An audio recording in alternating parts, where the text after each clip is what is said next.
r/askreddit. What makes a sandwich go from boring to amazing? Hunger. It's amazing how amazing even a boring sandwich can taste when you're famished. Trading American cheese for brie, adding orange marmalade then grilling with salted butter and once pulled from the pan while still sizzling quickly adding a little orange zest on top. Was one of our recipes for our restaurant back in the earlier 2000s, no closed. Bread has to be toasted. Hot mustard. The good stuff. r/eat sandwiches assemble. In my opinion, dressing your greens is critical to a sandwich getting to that next level. Typically, for cold cuts, this is a vinaigrette style dressing for me. But in hot sandwiches, e.g. roast pork at Dinnick's in Philly, the greens are braised and thereby dressed as well. A touch of olive oil or butter and some fresh salt and pepper will never fail you either. I eat a lot of ham sandwiches. Throwing a regular sandwich into a panini press takes it to 11. Classic Lay's potato chips. In the sandwich, not as a side. Cheese. It's always cheese. If it has bacon, avocado, or guacamole.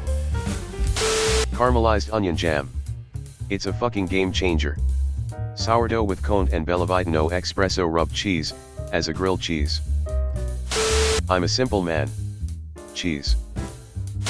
My mate once made an epic sandwich, full-size artisan loaf, yes loaf, cut it in half, butter, 2 full pack of Wiltshire dry-cured ham, packet of cheese coleslaw, sliced tomato and lettuce salt and pepper too then just cut that in half, one for me and one for him, the thing weighed like 3 pounds, was made for a day out for a band competition, long day, lots of drinking too, ate that thing after a hard day of boozing and playing with the band and it was like an orgasm in my mouth. Would recommend, 11/10. Caramelized onions. Also soup to dip in. Fastest easiest way to raise a sandwich to art is. Fold your meat. Make your sandwich non-homogeneous. Flat meat turns into a patty, folded meat enhances flavor and texture. Likewise, use hand-sliced cheese, not pre-sliced. Chopping off a block in varying thicknesses means each bite is subtly different, but with the same flavor profile. You are not a machine. Don't eat like one. Herba Mystica, apparently. A little crack cocaine about 10 seconds beforehand. Putting chips of some sort inside, Cheetos fall under that. A slice of a really good ripe tomato, preferably from a garden somewhere nearby, with salt on it. Flicking it with pickle juice. Made a grilled cheese yesterday from Good Food, don't judge, trying to eat healthier and this is the accessible option for my life right now, and it was plain except for spreading red pesto on the bread before adding the cheese, made quite a difference. This might seem unconventional but I find that just a touch of paprika and 3/4 cup of cocaine really makes a sandwich pop.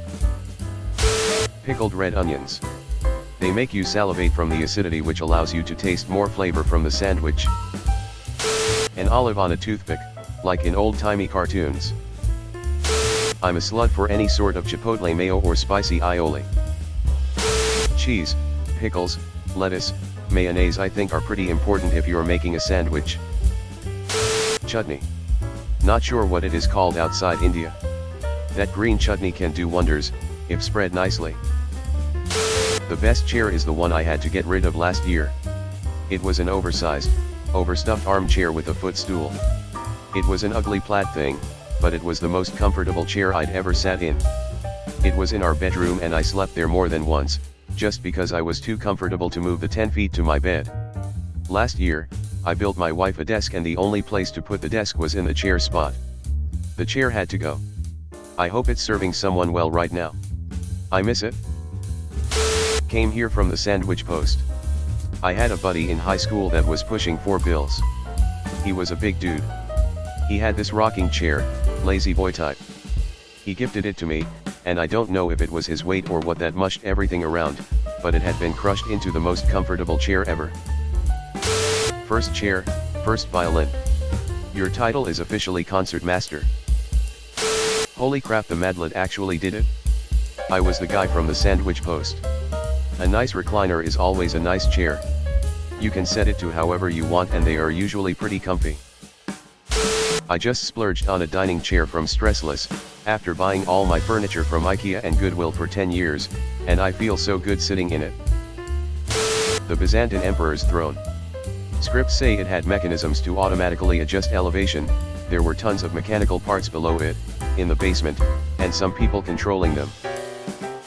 Really like Herman Miller Aaron for work from home. Herman Miller Eames lounge chair with ottoman. That's one sexy chair. Honorable mention to the Equarney's Stressless chair. Those things are comfy. Pastrami on rye with mayo. The one I built myself. Pride. Pretty much any chair that isn't plastic and staticky to where you get hair caught into it. A recliner chair. Like the one your grandpa sits in. Seriously so comfortable to recline and kick your feet up. IKEA Poen with footstool. A good computer chair, with height adjustment, and the ability to lean back or lock it vertical. Adjustable lumbar support is good too.